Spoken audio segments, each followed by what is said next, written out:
Let us look at the best cooling system that has not been tried before.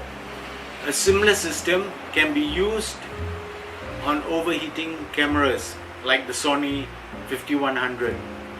I use Cinebench R20 to measure the speed of my computer under different cooling conditions. Standard air and water cooling techniques cool the package of the CPU and the GPUs, which may be more inefficient. Here I will show you how to implement motherboard solder side air cooling to bring the package, the CPU and GPU temperatures down, and thereby improving the performance and the speed of your computer. So let's have a look.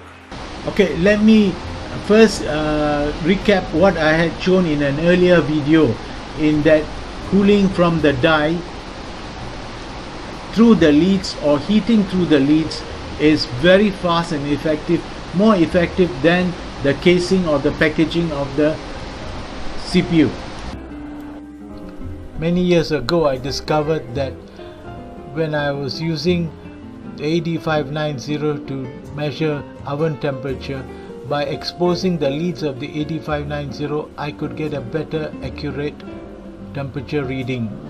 The thing I found out by running several experiments is that when you have an air cooling system, the cool air will pick up the heat from the hot CPUs and other ICs, and the air must be expelled out of the computer. If it doesn't get expelled, it gets stuck inside and it keeps building up the heat in the computer until you find that the computer is not actually cooling down, and it runs more slowly.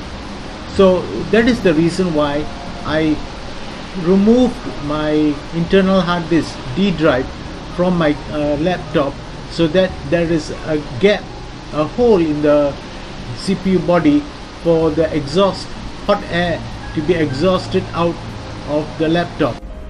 This is my almost 10-year-old Samsung laptop that uses a second generation Intel processor, the i7-2630QM. Because this old Samsung is very tightly packed, I decided that I needed to open it up and remove the internal hard disk, my D drive, so that there will be plenty of space for the air to flow out. There is no place for the air to flow out on this old Samsung model, but by removing the hard disk I gave a space for the air to flow out. I tested many different locations for the airflow, and some were really bad.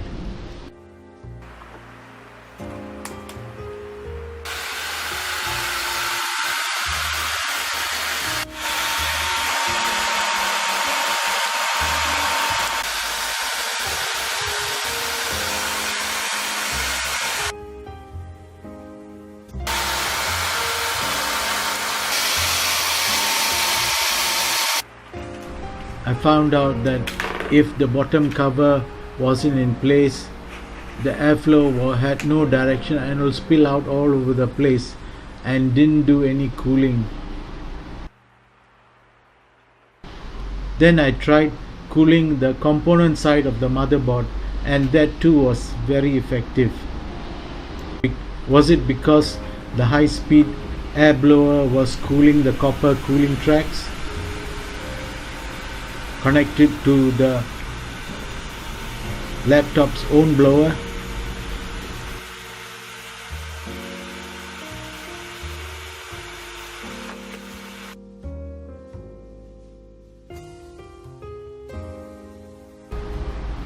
After many experiments, I found out that if I focus the air on the solder side of the motherboard and close up all the leaks, the holes that will allow the blower air to escape, and force it out to across the motherboard to the other side of the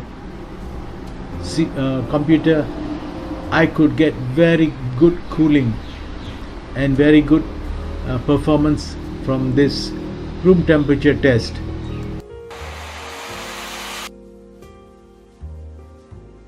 I did one more test in the aircon environment at 24 degrees centigrade.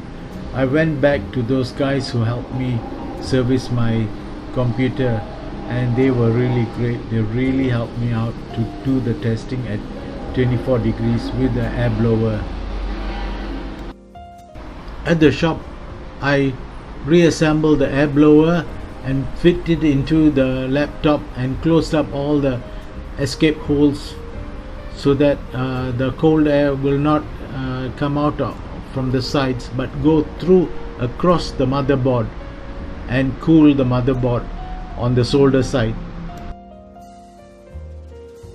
So it looks like we can really push the performance of the laptops with very good air cooling, directional air cooling. This is an Intel CPU. It's I believe it's made in Malaysia because they write down there Malay. Okay, now this is the CPU, but not the connector side because I couldn't get the connector for it. But what I would like to show you is that many of the pins here are VCC and VSS. If they had, let's say, VSS pin with a fin on it on the connector side, that fin like this could cool the CPU directly from the lead right into the die. The other thing they could have done is they could have some dummy leads right around here, so that the dummy leads could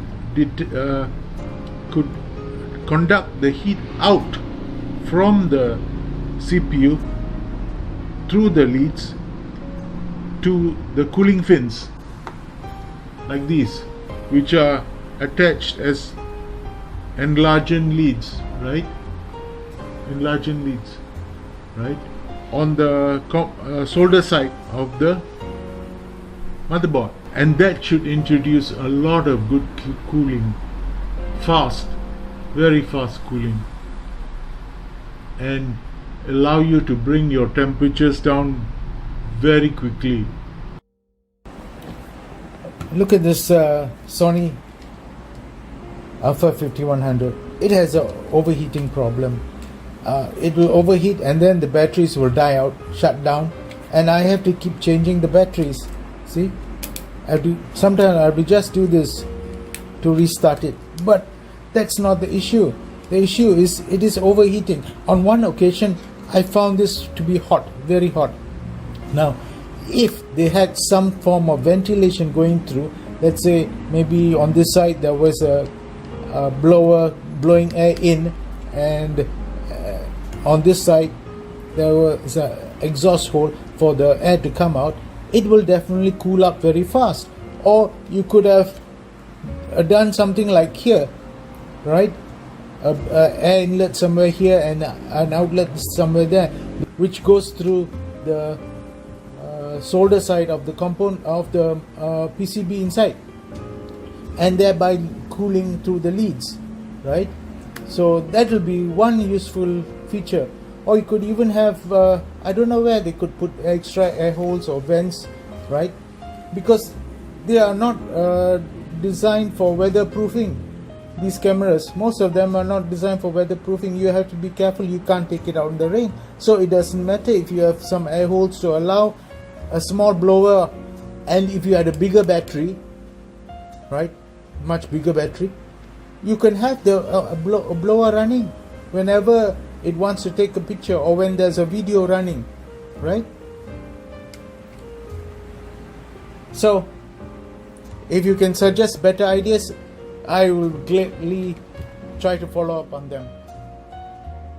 So it is really good, isn't it, if we can introduce fast airflow cooling system onto the leads through the solder side of the motherboard, and it will be really effective. It will bring down the temperature of the dies, CPUs, very quickly, because we don't have to go through an insulating package. And the other thing about it is you won't have overheating problems. What happens if we live in a country like Kuwait, where the room temperature is 45 degrees Celsius? How do you cool that, right? So if you need the computers to run, especially with climate change, if you need the computers to run without any problems, definitely you're going to have an improved cooling system. The only problem I faced was my air blower was very noisy. So if someone comes out with a silent air blower that is doing more than 100 cubic feet per minute, it'll be fantastic. You don't have to worry about overheating computers. You don't have to worry about your machine is running slow. It will be okay. What do you think? Don't you think this is a better system of cooling? Let me know.